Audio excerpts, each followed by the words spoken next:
Are you struggling for consistency in your sim racing? Does your iRating look like a roller coaster? If so, we have good news for you. The way to get more consistent is to first understand what you're doing differently than the professionals. And VRS is the answer. With our competitive subscription, you will have the telemetry, setups, tutorials, and everything else you need to fully analyze your driving. Our data packs and the ability to compare your driving with the best in the world will show you exactly where to adjust your inputs, change your driving line, and shave seconds off of your lap times. And our powerful and precise Direct Force Pro wheelbase and precision pedals are being used by some of the world's best drivers. All these champions agree that VRS hardware is not just the best on the market, it's also priced well below the competition. So if you're looking to upgrade to direct drive and the best pedals in sim racing, VRS is your answer. If you want to get better, get faster, and make it happen sooner rather than later, you owe it to yourself to find out why so many people are switching to VRS. You'll be so glad that you did. Visit www.virtualracingschool.com and learn why the best use VRS.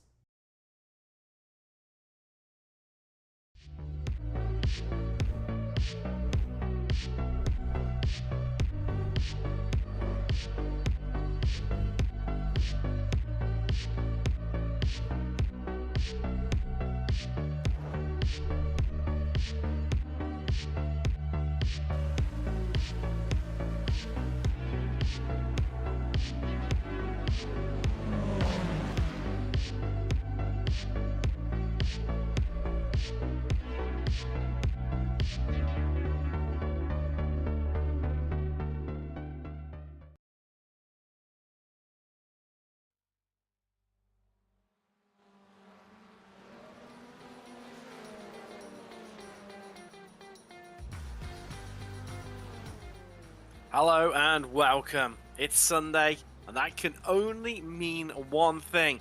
It's the return of the Weekend Warriors here on Apex Racing TV, the double header, kicking things off with the Formula Fords. And now, in its third season now, what an opening 2 seasons we've had. Jason Green, Megan Overstreet both being champions. Can someone of those two make it 2 championships to their name? Well, we'll be finding out over the course of the next 12 weeks here on Apex Racing TV. And tonight, we kick things off in Norway at Rudskogen. I am Tim Cox. We've got Samula Kubo in the virtual production trailer. I'm joined by Charles Michel. He's back again. You can't keep this man away. Now, Charles, this is a track that no one had really ever heard of. Dared say any of the other people in the iRacing community probably had even asked to be added to the service. Yet, it hadn't came along. And it's now become a bit of a main staple, really. Most regularly used tracks on the service. Yeah, absolutely, Tim. Yeah, never heard of this track either. But, you know, there's probably a lot of things in Norway I've never heard of. But yeah, it's I've called a couple of races for some other leagues here. And it's a really, really fun track, especially with open wheel cars. Especially what I would say a single make racing makes a really good tight racing, lots of challenging corners, and so really I'm just stoked to be back doing this full time again this season. So I'm really looking forward to it. It's great to have you back alongside me. Well, normally at this point we get underway with championship standings. However, first round of the season, I can believe it's season 4 of 2023 kicking things off now. So we don't have any of that, but we have got qualifying, and at the moment Yogmani leading the way. Now, actually, a bit of housekeeping before we truly get things underway. Congratulations since the start of last season.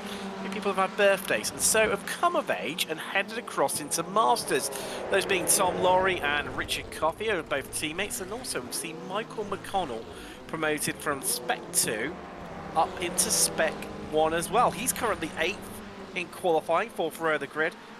Well, as always, it's marginally tight, coming down to 100th of a second between himself and Thomas Renders, who's currently in 7th. That's a driver who's much improved. You know, when he first joined the Weekend Warriors stable, he used to be near the back. Now we find him near the front. Great to see a driver improving. Matt Zerbs, he was leading the way in practice. So, and then of course we've got, well, drivers, as I mentioned them in the build-up, Jason Green and Megan Overstreet, our previous championship winners. They're on 5th and 6th place right now. So what's that, 3rd row of the grid? And well, we've got the usual names back as well. Yeah, still a lot of the same names. I'm one of those guys that had that ticked over another year on the old odometer myself while I was out. So I'm now a year away from being a master's class broadcaster. So I'm looking forward to that too. But yeah, you see the same guys up there. Yeah, Jorg Monty, who's just still fast as heck. I mean, he's always up in the front. Antonio Race. You talked about Green and Overstreet. Never count them out for race wins in these series. No, most certainly. And Overstreet he finished on the podium even. Get my facts truly correct for 10 of the 12 rounds, if memory serves me right. It was only the 2 rounds I didn't show up where she didn't finish on the podium. That's pretty amazing and consistent. It is, and well, hopefully can be here for the entirety of the season. So be interesting to see if she, I am her lucky charm, or whether it's more of a case of just pure luck than that it's worked out that way. Andrew Love just heading up into 9th there, the Masters driver. And, well, I mean, tonight, anything you say these cars have been really well suited to this circuit. Anything low-powered, certainly open wheel. Where do you think we're going to see the overtaking opportunities around it? Because it is a little bit tricky for that. It really is. It's kind of really 2 circuits in one. Really, you've got the, once you get through here, as we're coming down into turn 1, 90-degree left-hander. As you see, McConnell send it in here. Then just a quick little flick around to this kind of a descending radius right-hander for turn 2, where you kind of have to just ease off the throttle a little bit mid-corner to get the car to turn. And then you've got the high-speed run down here into turn 3. I saw a lot of cars really just sending it too much because it's, it's downhill and they're just carrying way too much speed. They're over in the runoff. And then we're coming back up the hill. And this is where the track starts tightening up. So now you're looking at this little S's configuration right here. Oh, and we see a little car off the track there. So Tom Laurie just on the inside there. Yep. And so now we were back coming around here, and so you're ended up coming back around to the main stretch there. But yes, really, it's you've got a fast half and a very tricky technical half. It's going to be very interesting to see where the passes are going to be. My guess is, at the end of these, turn 3 is probably not the one, but I would say probably into turn 1. And then when you get into the S's, it's just, can you keep the car balanced and have a mastery of throttle control to keep the car, as much momentum in it as you possibly can. Yeah, turn 1, it reminds me a lot of turn 1. Well, turn 1 and 2 is truly classified here. It reminds me a lot of turns 1/2, Circuit de Gilles Villeneuve in Montreal, Canada, where you've got that tight left-hander and then that continuous radius right after it. Yeah, absolutely. Yeah, it's a lot like that. And then, like I said, we got this this high-speed straight, and you get a downhill right-hand turn. And like I said, there was a lot of cars off in the runoff area during warm-ups today. I'm sure. It's always tricky on these opening laps, of course, with cold tyres, etc. We've got about 2.5 minutes and a little bit of change left in qualifying. There is Matt Zerbs, who's currently flying 3rd right now. Look at that. I tell you what, new season, but we're continuing our old ways here on the Weekend Warriors. Under a 10th covering our top 3. In fact, 800ths of a second covering that top 3. That is frightening close as ever. But I want to look down to that midfield. That's Richard Coffey in 10th, Jim Brewster 11th. I mean, they're even tighter. We've got 3 drivers covered. Well, I'll tell you what, I'll even throw into there Andrew Love, because that makes it a 10th. But Coffey, Brewster and Murakami, they're separated by 200ths of a second. As, Kabanka heads in. Look at that, 2,000ths of a second slower than green. Yeah, we see this every week, and it's still shocking, but it shouldn't surprise us at this point. No.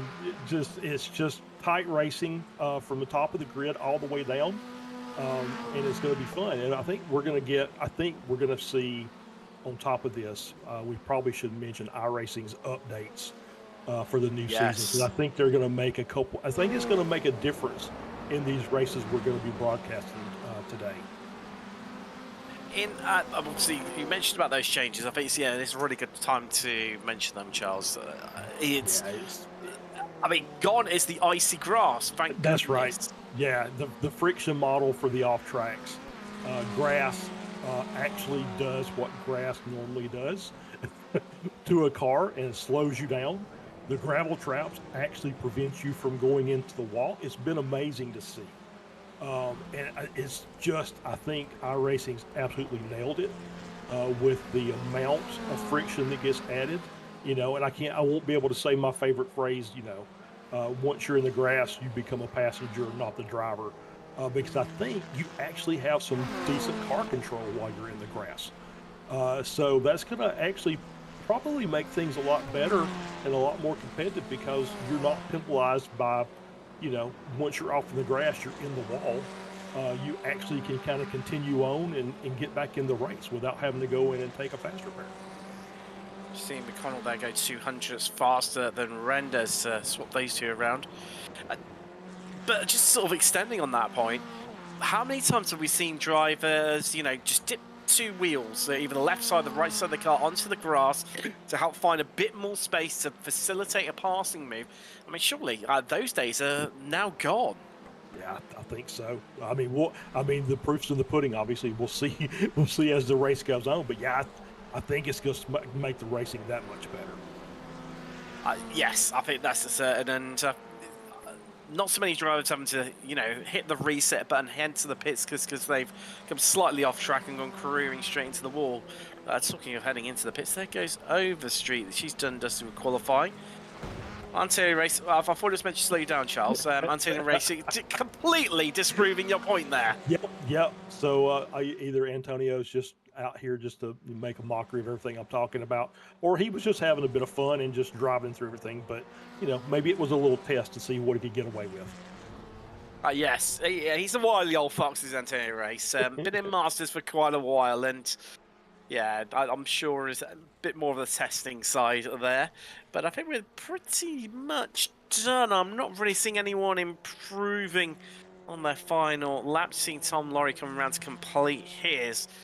A real driver with potential chance of moving up through the field. He's going to be the last one across the line. And does he improve? Yes, he moves up to 20th there. But I still, by his own standards, not where you quite normally come to expect to see him. No, I would expect him around that Coffee Love Brewster DeGassis battle, which we may see, as the race unfolds here. So we'll see what happens. But yeah, I would expect him to to be battling for fighting for that final podium position in the Masters category. Yes, well, that's the thing, different set of opposition for him now, technically. Now he's in Masters, obviously one of the drivers promoted up there, alongside Richard Coffey, after being in Spec 2 for many years, so it'll be fascinating to see how they get on this season.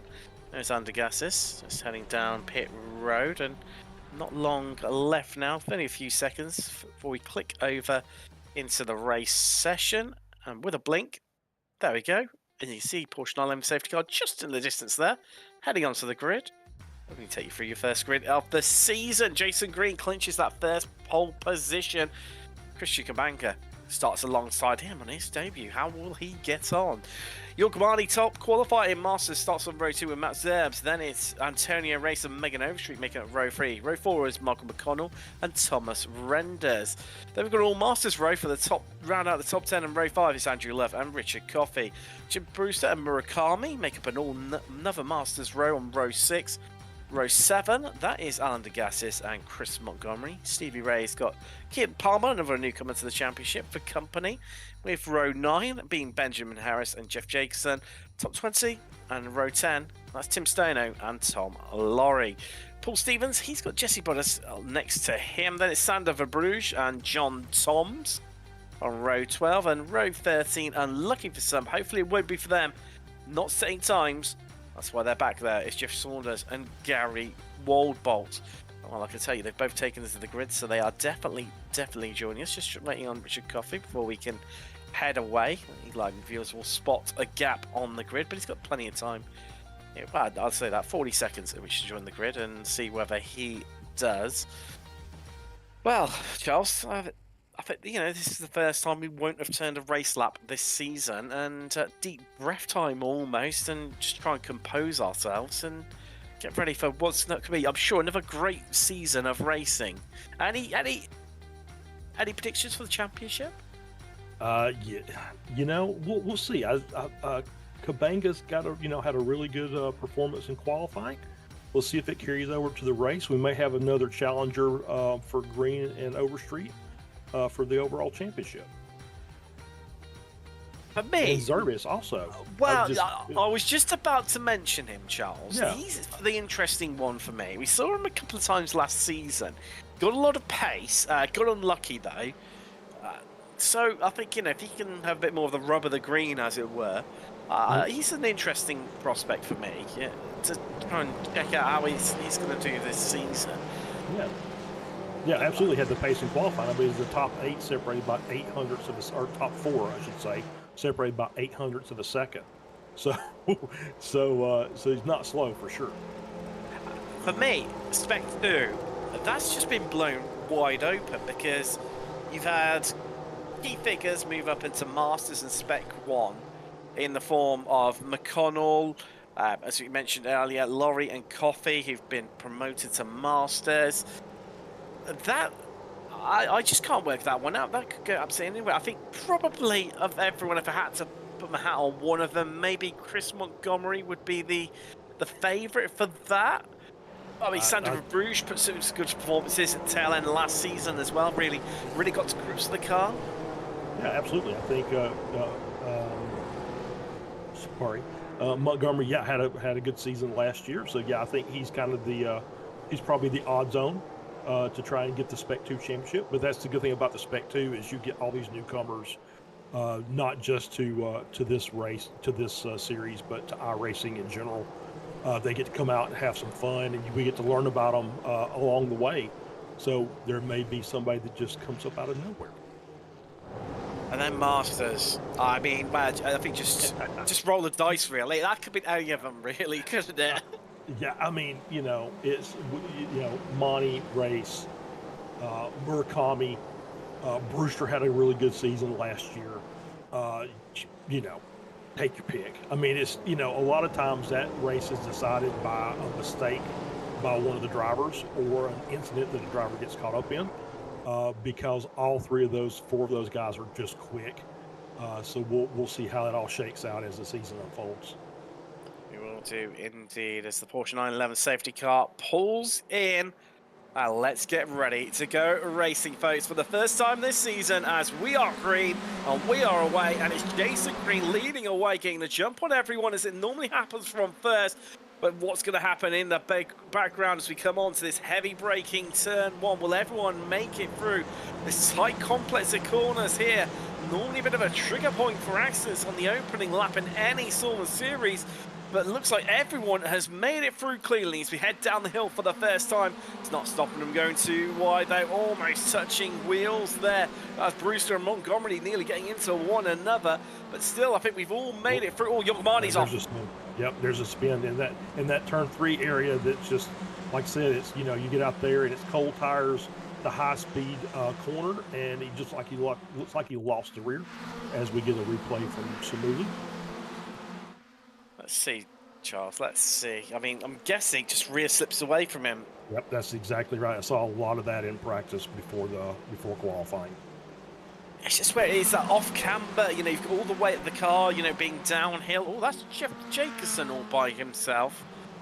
I think he's had a bit of an incident too. Well, I'm guessing by this replay we're about to find out exactly what happened to him. So he's there in the midfield contact or by himself. It's going to be a bit odd to... Ooh, I hit the air. Contact. Yeah, a little contact, wheel to wheel. But once again, plenty of runoff area on this track. So unless he's got damage, he should be able to continue on and see if he can make up some ground. Yeah, it's going to be interesting to see how he comes through the field. Same with that Yogmani as well. So he's dropped down to 17th, down 14 places. So everyone making that way through turn 1 out onto lap 2 right now. Green leads from Kabanka. A bit of a fight down in the midfield there as Harris squeeze wide. Kid Palmer and Yogmani head on through there. Kabanka's second race, third, then it's Zerbs, Overstreet, McConnell, Renders have just swapped around with one another. But, well, there could still be further contact and on Mace. That was not a bigger incident. Yeah, a lot of wheel banging going on right there as they were trying to sort themselves out. But that does mean, though, Charles, everyone seems to have spaced out a little bit further in front of them, where a bit of argy-bargy there, and that's a big old lockup. Yeah, for sure.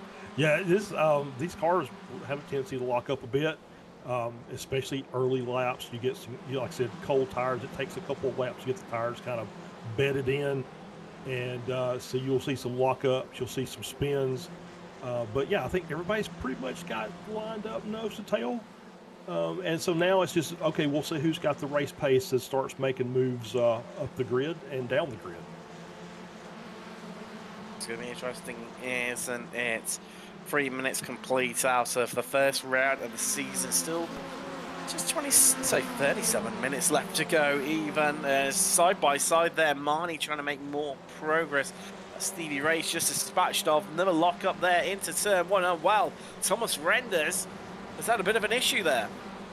Yeah, I couldn't really see it. It looked like I don't know if he locked up or he looked like he took a really narrow line into that apex, as we're going to get another replay here. You see him coming down the straight into turn 1. Oh, just lost the rear. Just too much, maybe too much brake, and just kind of the rear kind of broke loose on him. But no contact, so once again, he can continue on as well. That is one of the things with this circuit, isn't it? Where there's so much undulation changes, elevation changes, that when you're into braking, it makes the the rear end of course, all the weight shifts to the front of the car, making the rear light. On a flat track, when you've got these big elevation changes as well, it just comprehends the issue and makes it, amplifies it, and makes it all the more easier to end up losing the rear. Absolutely, yeah. These cars, obviously, if you're looking, these cars don't have a rear wing. They're not generating just tons of downforce. So when you get hard on the brakes, just all the weight shifts to the nose, makes the rear end very, very light. So you have to be very careful on your steering inputs to make sure that you don't over-rotate the car. So Tony Race just hunting down Christian Kabanka.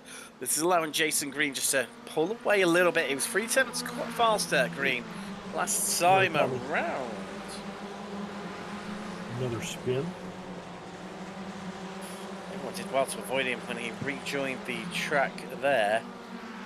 As having a little look through, and everyone else okay for the moment. Oh, Matt Zerb's losing a couple of places, and that seems to be a bit slow and a bit running wide for my liking. Turn 3. A little wide through there. Yeah, just a little wide through there. You get off the main line, and you have to kind of recover the car. Have to drop off a little speed in order to get it all lined back up. And that's what it looked like happened with Zerbis. Gary Warbolt, having started last, he's up to 20th place right now. So you see our leader in, second, no, further down through the field there, Timothy. He's second in class. Richard Coffey. All these changes in class, Charles, just confusing me for a little bit there. I was thinking, no, he's Spec 2. What are you on about, Timothy? No, he is in Masters now. It's got to be a great debut for him. Anthony Race leading that class. Alan DeGassius third. Jim Brewster. Well, that's very, very early for my liking. I'm wondering whether he might have been one of those cars that's had a bit of contact early on. Yeah, maybe so. Maybe he had a little bit of suspension damage. He's got to come in and take his fast repair. But yeah, I think it's a bit too early for that pit stop for fuel. Ooh, as we see them beating and banging there. That's Stevie Ray off. Oh, you don't cross the boss. I don't know about that. Oh. He's jumped to the pits. Yeah. Yeah, I think he did have some suspension damage. He couldn't get the car turned back up to get straightened out again. That's a bit of a shame. He was running well in the midfield He there. was. That's two Masters drivers into the pits in the form Brewster and Ray. Now, in terms of Spec 2, Chris Montgomery leads that one. He's 9th overall, with Benjamin Harris and Kian Palmer 2nd and 3rd in class there. And also running Linus Stern on the track too, so we'll keep half an eye on how that progresses. Although there is a bit of a gap to say that between them, 1.7 seconds separating those two. So Andrew Love's just caught up in a battle here. Yeah, I was just going to say, I was about to mention Jorg Monty. You know, he spun, dropped down to 17th. He's back up to P11 already. And he's trying to work into the top 10. He got the inside advantage on Love. And who was that went with him? Was that Renders? That was Renders that went with him also. So you got those cars now in front of Love. Monty's back in the top 10. He's, 13.8 seconds back of the leader. But, he'll make up a few more seconds during the course of this before the pit stop. And then maybe he'll have to do some kind of pit strategy in order to make up some extra time. Yeah, get a little bit creative as Keir Palmer into the pits, oddly. That's very early on for the Brits. And it was a regulation stop by the look of the things as well. So, what was it? Hold on. How long was he stopped for? No, that was a fast repair. Yep, absolutely. Yep. I'm not sure. I mean, I don't know about you. I might have gambled. So, filled up on fuel and... Okay, might have had to fuel save a little bit around the track, but, run down into turn 3, very easy to fuel save around there without losing any time. Now, we're seeing a replay of him. Is this going to explain... Well, no, it's him just heading into the pits there. Interesting. And it's hard to see, suspension, wheel damage. I don't see anything on his car. Everything looks like it's straight, so I'm not really sure why he stopped in. But obviously he felt something was not right, so he obviously came in and took his fast repair. Yeah, and 8 minutes in, borderline. Maybe have to fuel save to get to the end, and who knows at that point, right? Still a lot of race left, but that would have been very, very close to being able to make it. Would it be? But I mean, with these big elevation changes, it just provide downhill sections in which to save fuel in. So I would have gambled personally, just and see what will happen. But with him having to stop again, that's really, really going to hurt the Brit after running. What, he was 2nd in class, wasn't he, or 3rd? He was running well. Yeah, he's down 8 spots from the start of the race. So yeah, he definitely was up in the mid pack during this before he came in. Yes, because he was ahead of Benjamin Harris, wasn't he? So, yeah, he would have been running 11th, so nearly in the top 10 and was 2nd in class. A bit of a shame for him. I'm not sure how he's trying to cover their race. Thomas Renders trying to make his way past, Benjamin Harris, who we've just mentioned, with the angriest looking picture that I've seen. That's my iRacing career in one photo. I just miss it being like a speech bubble with expletives in, I would imagine. Exactly right. Yeah. So yeah, he's having a good race. Running P12, 2nd in class. He's kind of hanging around behind Love and in front of Renders, who I think has dropped a couple of positions. So I think because he was right behind Monty when they passed Love. So apparently, not sure what happened with him. If he's just maybe a bit off the pace, or he had his own little mistake. He had his own incident, didn't he? Just after Marnie, which saw him tumble down through the order. So hence why he's a few places down from where he started, let alone behind Marnie, who obviously we saw how that incident. But that's what I was about to say. That looks like it's a move done, but door shut in his face. Meanwhile, up front, it's all kicking off here for Rudskogen as Overstreet, McConnell and Zerbs incredibly close, and Zerb's going to try and slot this down the inside, and McConnell there and going to get it done up into 4th. Still one place down from where he started. I tell you, a race is interesting. fastest lap of the race last time around and just in front of these guys, but will be definitely trying to get away from them, seeing how hard they're racing. Yeah, there's a pretty sizable gap between Race and Overstreet, but yeah, she's out in front of that group now. Let's see if the experience is just of driving this car is going to give her a chance to stretch that gap a bit, or if Zerbs and McConnell can just kind of hang in her draft and ride behind and keep it close. But that's the thing, isn't it? It's keeping it close and biding your time for that last moment push, isn't it, really? As meanwhile, up front, well, Jason Green had pulled out about 7/10 of a second over these two. Behind him, Kabanka and Race. But that gap has completely and utterly diminished down to a quarter of a second now. Yeah, it's tightened up for sure. Was it Verbrugge dropping down the order? Yeah, that looks like it's going to be a big... Oh, dear. Of a driver experiencing the changes in off-track grip available to you. Let's see this right here. Well, according to our event logger, Charles, Sanders had 2 separate incidents. That'll be one out. There's 2. Yep. Yeah, the spin and then the contact, and now the car's broken. As you see, the suspension damage. Having trouble with it, trying to get it turned. Yeah, that right front. He's doing good just to keep that car going straight. Well, weirdly, it looks all fine, my end. That's strange. It definitely looked like he was struggling. But yeah, after the contact, it definitely looked like he was struggling a bit, and there was a little lock up on the inside front, just a little heavy, trying to turn and brake at the same time. Yeah, that's what I was trying to get at. It looks fine, my end, but there's clearly, like you said, the way he just got spat out then on the exit too. There's clearly something broken on it. Yeah, yeah. Here we go. He's coming to the pits now. Yeah, like I said, it looked like it rendered on my side that the right front was kind of towed in or cambered in, depending on how you want to, or maybe both. So anyway, but yeah, at the end of there, I didn't really see it either, but it definitely looked like he was struggling to try and keep the car going on in line. It's definitely not a happy machine whatsoever. We're into 14 minutes now, so Bruges can come in, take his fast repair. All the drivers do have one fast repair to their name. Head out once more. So that's Jesse Bodas there around. Nicely recovered there. He's nearly fully started out with a bit of a Scandi flick. Oh, hello. That's not Jason Green in front. That's Christian Kabanka. Absolutely.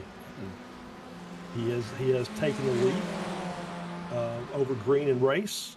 They're still just kind of nose to tail. Maybe that was a strategic thing by Green to just kind of let him lead, save a little bit of fuel behind him. As we see Harris, a little spin.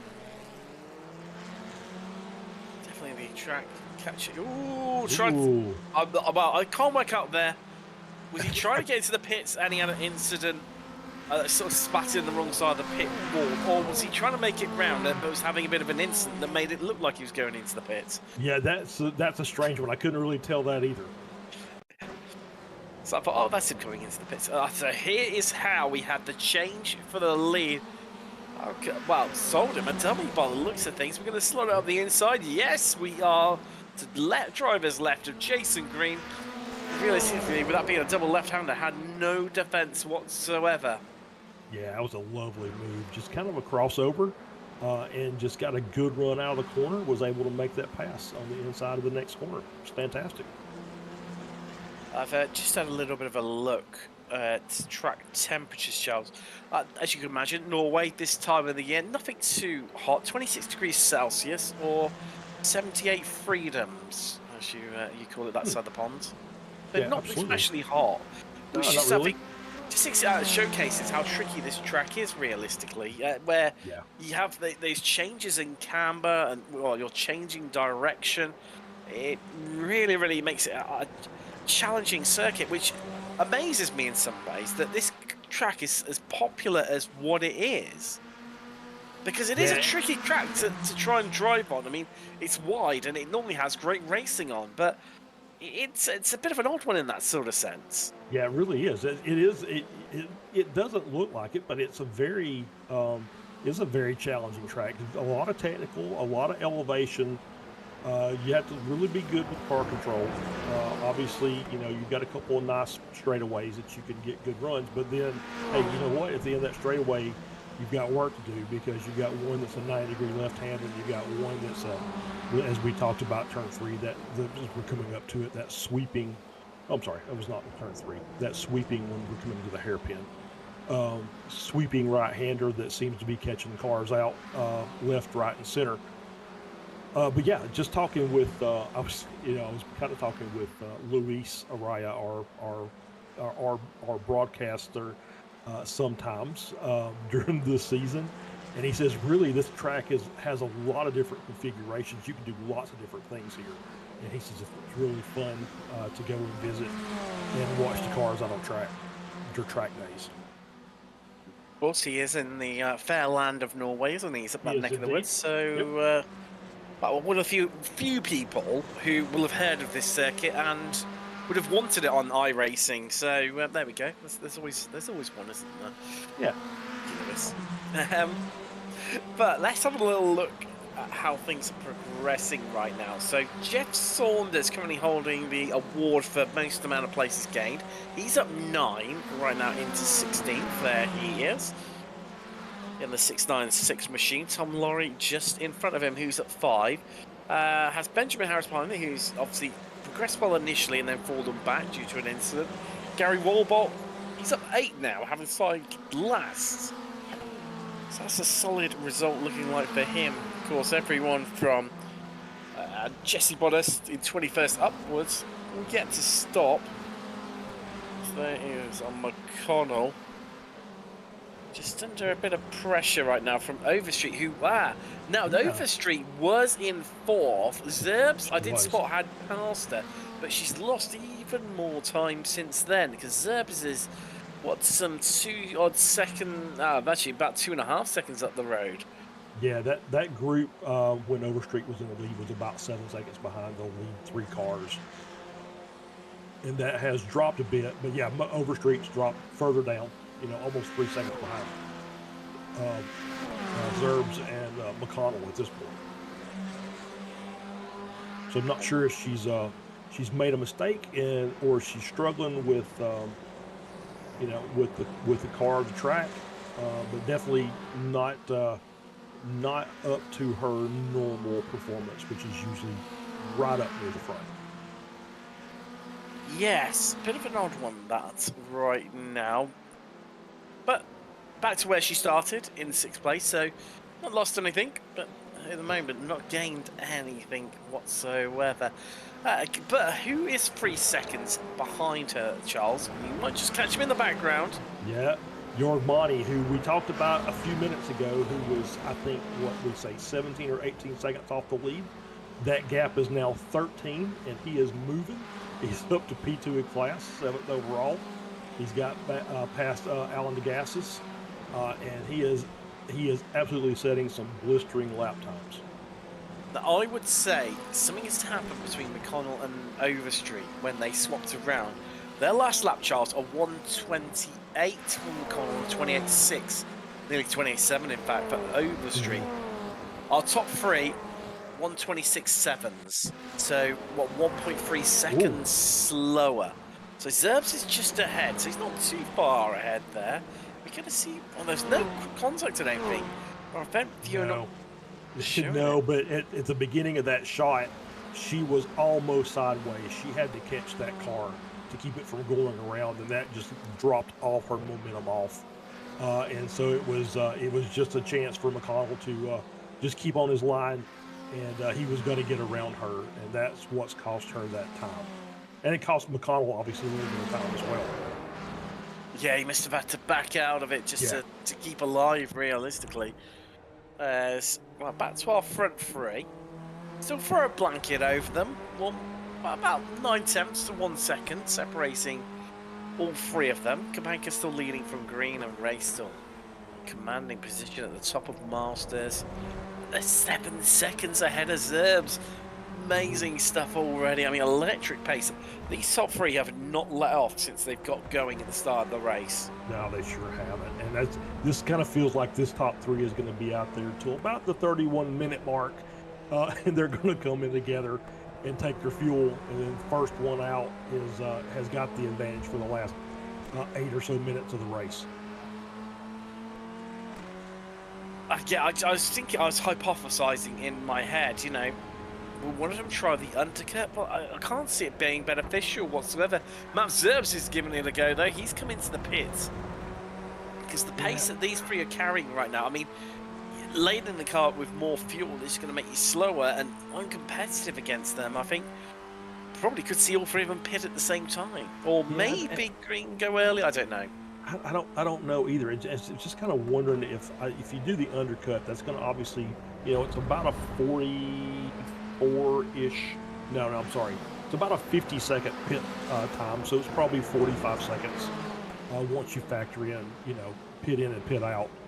So that's going to drop the leader, that leader group down into about 17th or 18th position. So it's going to put them right. Probably not where they want to be. I don't think that you're going to get at least a tow that you would normally get. There's obviously the two straightaways you should get a good tow, but the rest of the track, I don't think it lends itself to being able to just, you know, get towed around and gain that much time. Well, if anything, I think you're more likely to trip up over people, aren't you? I think so. Now applying the Jason Green Fuel Maestro Numero Uno fuel calculator factor into this one. I mean, potentially could see him come a lap earlier. We know how he likes to, you know, he has his fuel calculations on absolute points. Mm-hmm. So that's clearing a bit of a back marker there. That's a 407 of Tim Stano. So, I mean, even then, I suppose realistically, he could just come at the same time as Kabanka and still come out in front from where he tends to put a bit less fuel in. And let's face it, he has been sat behind Kabanka for the majority of this race. So, will have been able to fuel save a bit. Yeah, I think that's exactly what he's doing. He's just trying to save as much fuel as he can. He wants to make that pit stop as short as possible. Yeah, you could probably off cycle it by a lap. So that way, if you do come out and they're right behind you, they're not getting the benefit of it.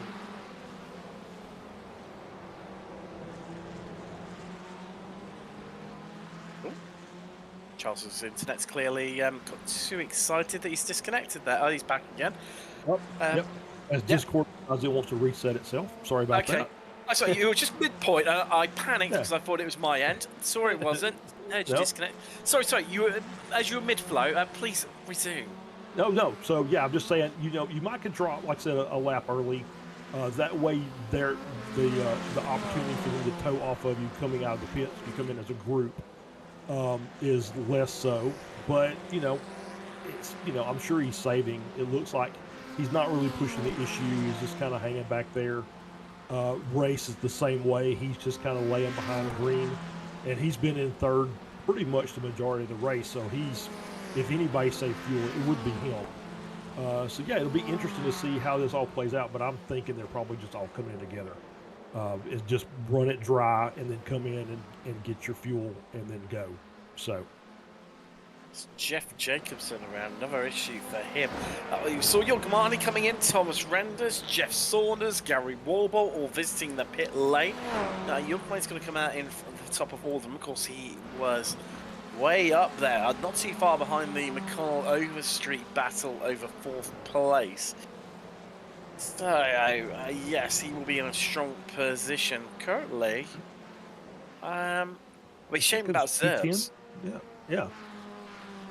Zerbs was looking strong if he hadn't have had his issue. There he is down in 12th, having pitted and taken on fuel. But Marnie ahead of him now. Yeah, and Zerb's pit time was a little longer than everybody else's as well. So yes, that's what's costing him time, is it? He hasn't had an issue, has he?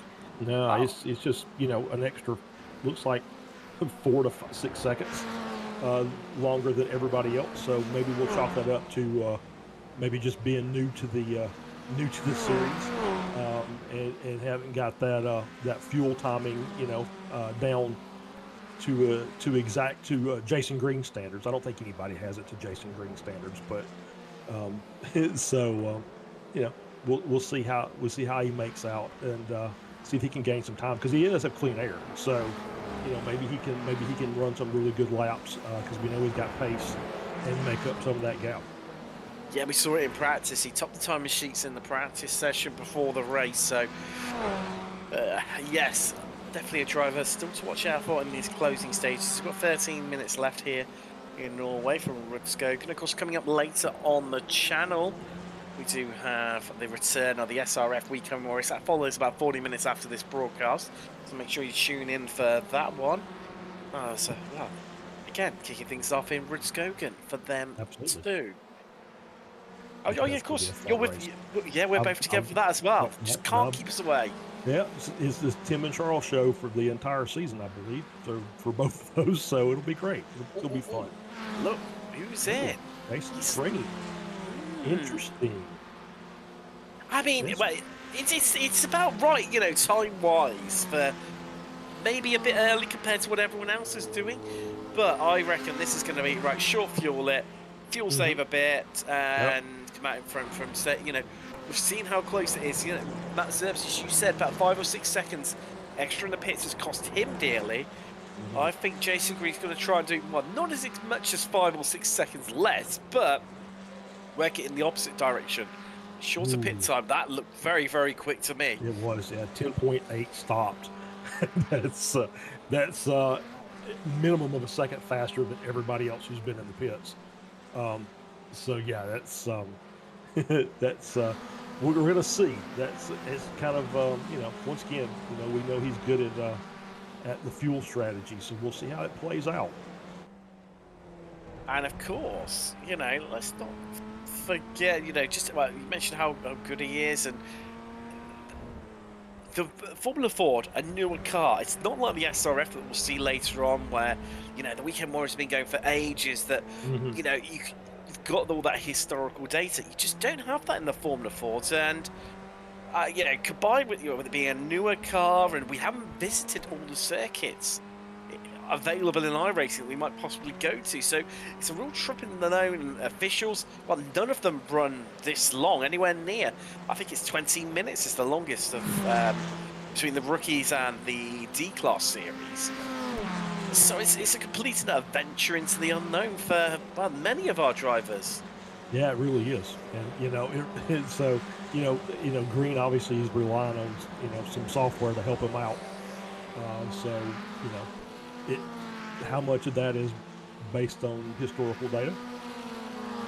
No idea, because I don't know what he's using. But we'll see how it all works out. It seems like he knows what he's doing as far as able to manage his fuel usage, and that may be the biggest key, right? As you said, lift on the downhills, and kind of conserve, and then just kind of do that for the entire race. But obviously, on top of that, he's also very quick. Let's not discount the fact he's a very, very fast driver. So it's going to make so the combination of those two is going to be interesting to see how it all shakes out. As we're watching him, he's just in front of Jorg Monty. He's made his way up to 7th, and obviously you can see is absolutely on it. He's got that car sliding in both directions. He's only 1 second behind him. Yeah, he's made up tons of time. And I was kind of looking at it. It's like, if these guys are coming in and it's 33, 34 seconds of time lost for your pit stop, it's going to be interesting to see how this all shakes out as the leaders come in. It's not any closer than we think. I'm fascinated by this one now. This is just taking a real twist, hasn't it? There's Overstreet and Degassis, they're in. Previously we saw Love, Coffee, Murakami and Saunders. What? Monty's back in the pits. Maybe he didn't have enough fuel to get him home. He hadn't pitted yet. This is his first time in the pits. I'm just looking at the timing. Oh, It's okay, his that's first why. time in. Yeah, that's why. Okay, yeah, that changes things a bit. That's going to obviously drop him down the order, but now it's going to see where he comes out around Zerbs and Love, Coffee. He was in front, I believe, of Murakami prior to Murakami coming into the pit. So let's see where he shakes out once he gets his pit stop done. Yeah, his pit stop was okay. So here's a comparison. So they were on the track together there for briefly. Green and Monty. Green stop was 10.8. Monty's was 14.8.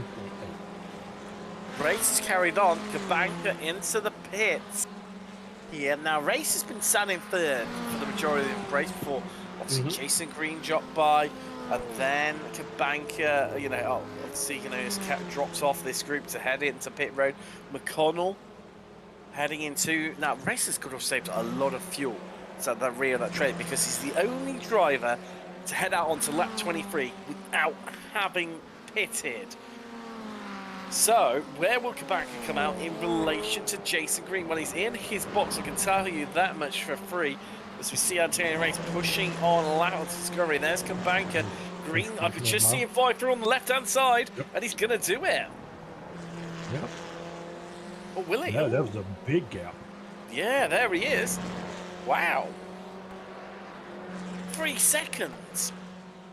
Yeah, and yeah, Kabanka's stoppage time 14.6. So obviously there's a difference in the amount of fuel these guys think that they need. As we see Saunders around, it's a weird spot. Yes and no, but it's a bit of an elevation change there, and I can tell you for free that it's very easy to lose the rear of the car there, especially last stages of the race where tyres are maybe a bit warm or you've been pushing a bit too hard. So here comes your leader, Antonio Race, into the pits. Has he done enough to take it to Jason Green? We'll see. This could be tight. It just depends. Obviously, I think it just depends on how much fuel he takes up, right? How long is he going to be stopped for? Is he going to be closer to Green's 10.8? Is he going to be closer to Kabanga's 14.6? Let's find out. So there is Green heading through the final corner. Race is already in his box, taking on fuel. He's heading out. Oh, this is going to be close. Just keep your eyes peeled to the left-hand side of the screen. There it comes. Green, the machine of Jason Green, and well, he's done this one even more convincing. Yeah, he was. That was Race's time stop was 13 dead.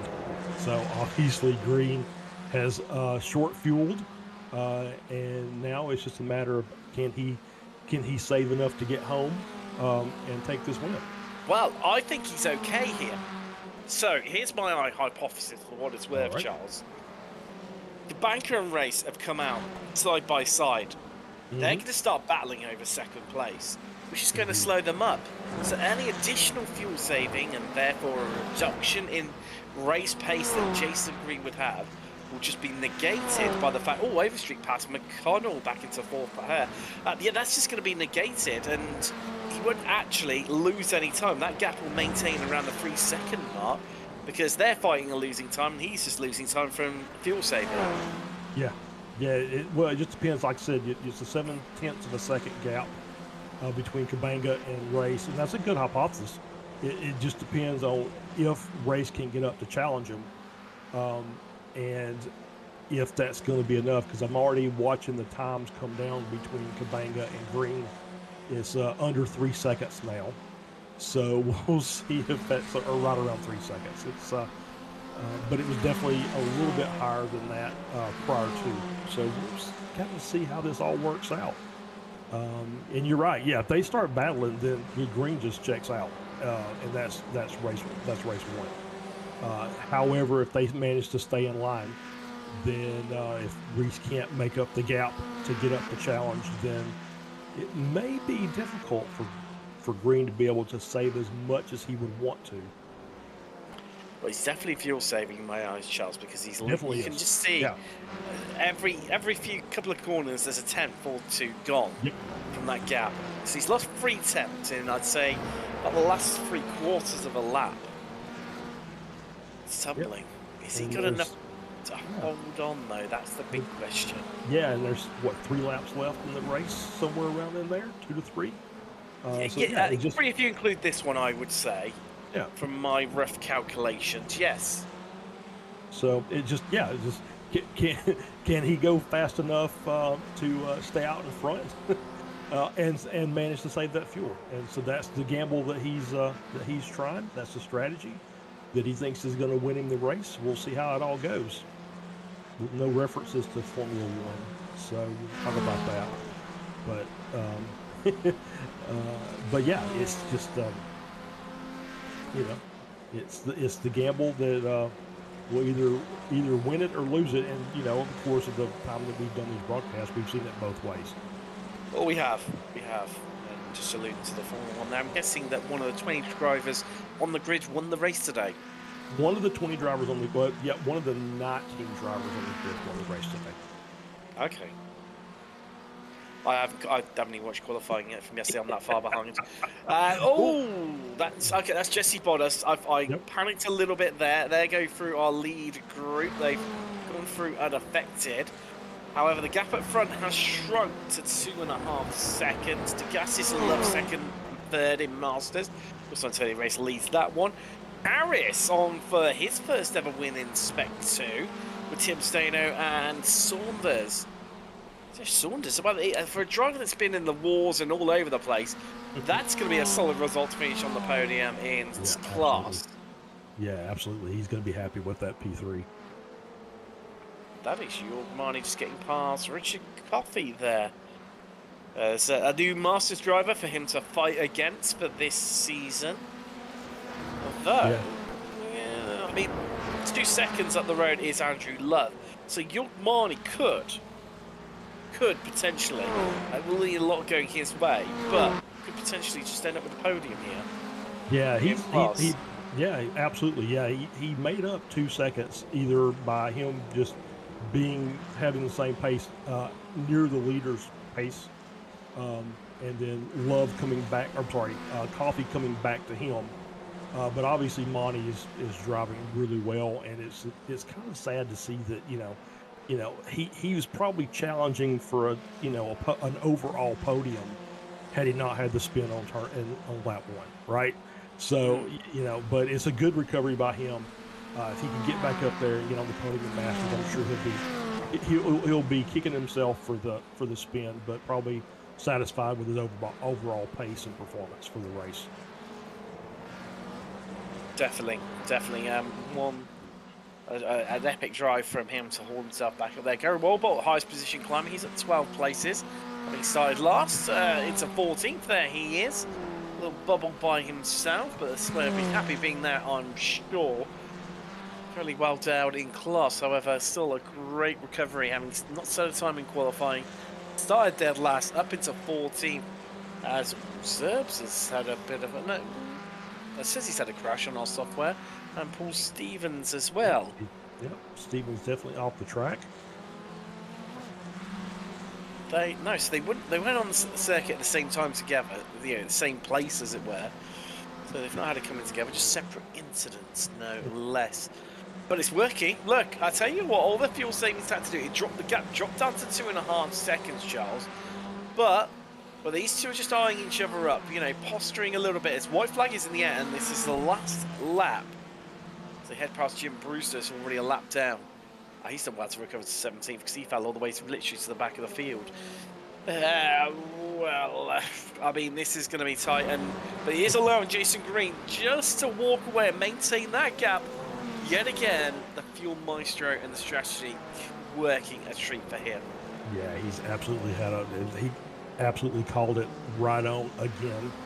As we see Kabanka and Race, now they're looking, all right, let's see, can Race make a move here going into the last few corners of this event. Let's see if he can make the pass to get up to P2.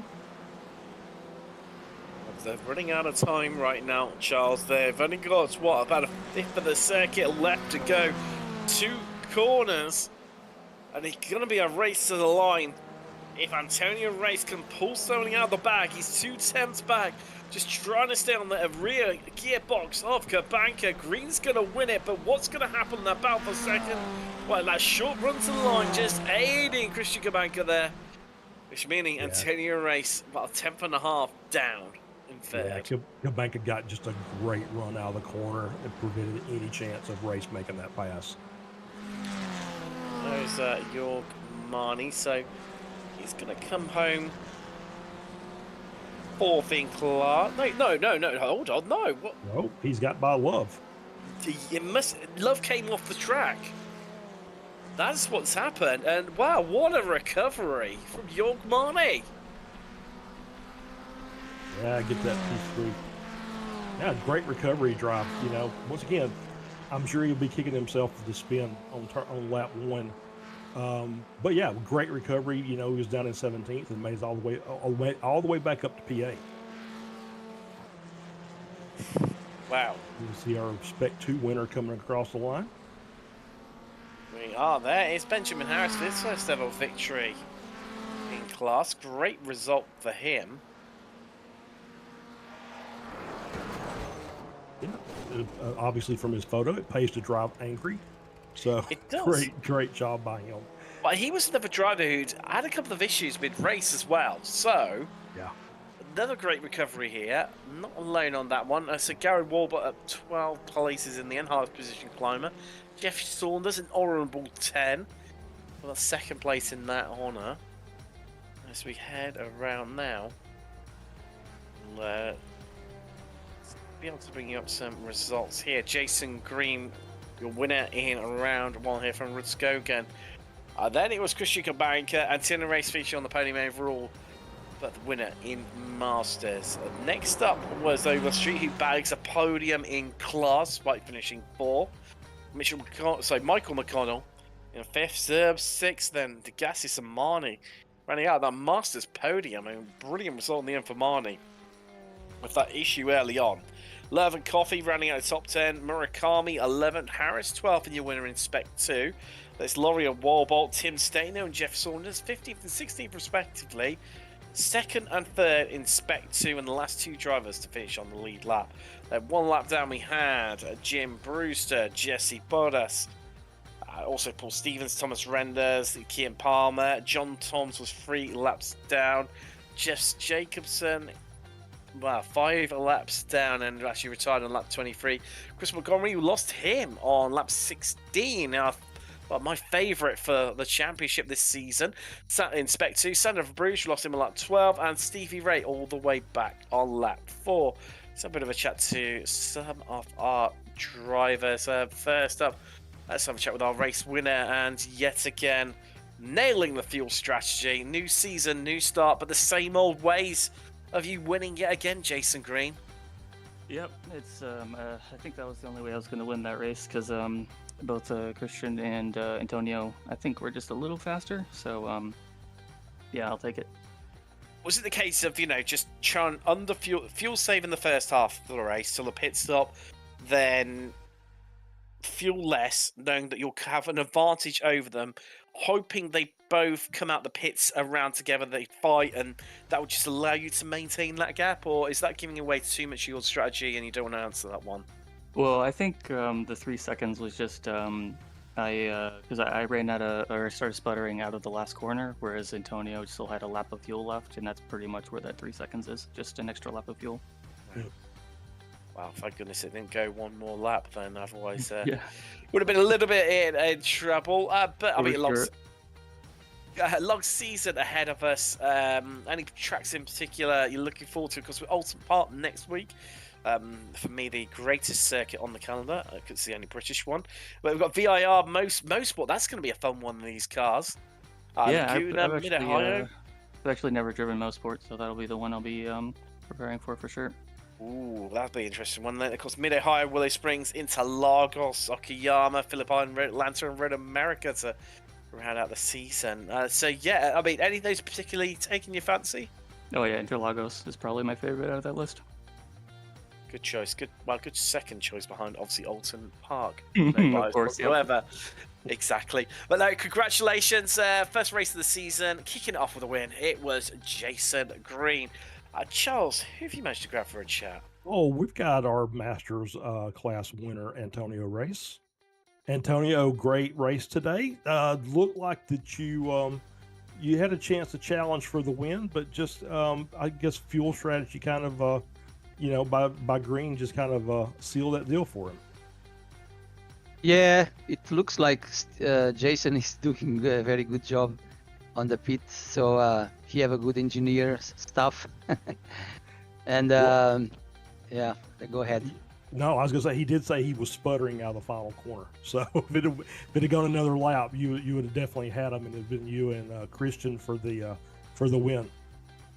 Yeah, I was surprised because I was supposing that I was saving so much fuel behind the guys, and I was thinking that I could have a good run but the pits, but it didn't work. Well, it is what it is. Yeah, it was still overall a very good day. You got an overall podium and a win in class. So congratulations. Yeah, thank you. Sorry for the money ever spent and then it make the things happen. I think otherwise money would win even more pace than me. Yeah, but anyway, I take it. I take it. That's right. All right, Yep. Thank you, Antonio. Thank you. Okay, see you on the spec. All right. I got time just enough to squeeze in. And Megan Overstreet. I mean, Megan, fourth, not quite the way you probably would have anticipated or wanted to start the season. However, I just had a little look back at my notes. Last season, you finished in third in the opening round, and you went on. Well, we all know what season that turned out to be for yourself. You know, a massive streak of podium finishes and going on to win the championship. So, maybe not necessarily the worst way to start things. Yeah, considering I was having shifter issues, I would shift into third and it would go down to first. I'm amazed I did not explode my engine doing that or spin out when that would happen. So it was a struggle bus of a race for me, unfortunately. Yeah, we saw you a couple of times. I think it was when you were battling with Michael McConnell. He just got past you, get it really, really sideways. It was out of turn 7 or certainly around the mid part of the circuit. Was it just struggling with this one a little bit today? I think that was when my car shifted to third to first unexpectedly. Wow. So it was wanting to spin out on me each time it did that. I think it did it 3 times during the race. So yeah, I never knew what the shifter was going to do.